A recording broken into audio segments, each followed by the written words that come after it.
साल पहले की बात है। चाचू की शादी थी।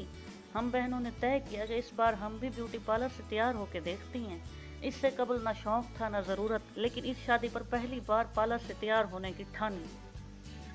मैंने पार्लर वाली से कहा, देखें बेस ज़्यादा ना लगाइएगा, क्योंकि मैंने अक्सर शादियों पर कई लट्ठे जैसे सफ़ेद लाशें देखी थी और दिल में डर कि हमको भी एक ऐसी लाश न बना दें। पार्लर वाली ने एक कान से सुना, दूसरे से निकाल दिया। लेपा पोती शुरू कर दी। मुझे तशवीश तो हो रही थी, लेकिन मेकअप करने वाली ने सर उठाकर शीशा देखने की इजाज़त न दी। कोई आध घंटा मेरे चेहरे पर कारीगरी करने के बाद इसने इजाज़त दी कि अब शीशा देख लो। मैंने फ़ौरन कुर्सी पर रखा सर उठाया और शीशे पर नज़र पड़ते ही मेरे छक्के छूट गए। इसने मेरी शक्ल बदल दी थी। मुझे अपनी पहचान ही ना हुई। बेस की एक मोटी सी तह जमी हुई थी जिसने मेरे चेहरे के नेचुरल तासुरात को सपाट कर दिया था। आंखों का मेकअप ऐसा था कि इनको खींच कर गोया कानों तक मिला दिया था। मैंने हैरत से इनको देखा और पूछा, आंखों के साथ क्या किया? बताया गया, ये स्मोकी टच वाली बनाई है।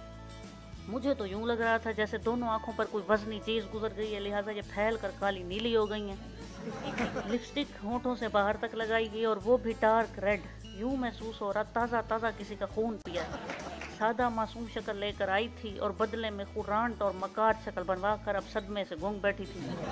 हवास बहाल हुए डरते डरते बहन पर नजर डाली। मुझसे भी बदतर अंजाम इसका हुआ पड़ा था। कपड़ों से ही पहचान पाई कि ये मेरी बहन पड़ी है, क्योंकि हैवी मेकअप से इसके भी सारे नकूश छुप गए और इसकी जगह एक बेतासुर चीनी मुजस्मा पड़ा हुआ था। मैं परेशान कि मेरी बहन की नाक तो अच्छी खासी लंबी थी, इन्होंने काट ली या सर्जरी की, कुछ समझ ना आ रहा था, क्योंकि नाक छोटी हो चुकी थी।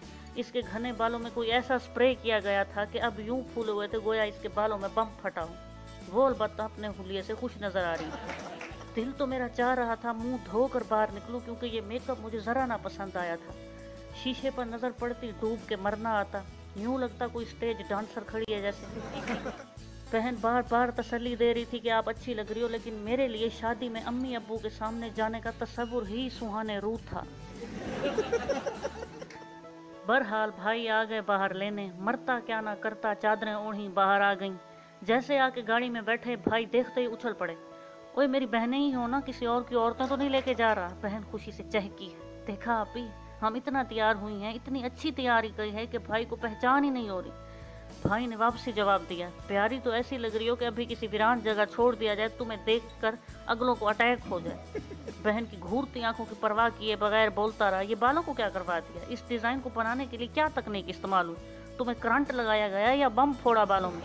बहन रूहान सी होकर मेरी तरफ मुड़ी। आपी, मैं क्या जवाब देती? भाई से 100% मुत्तफिक थी।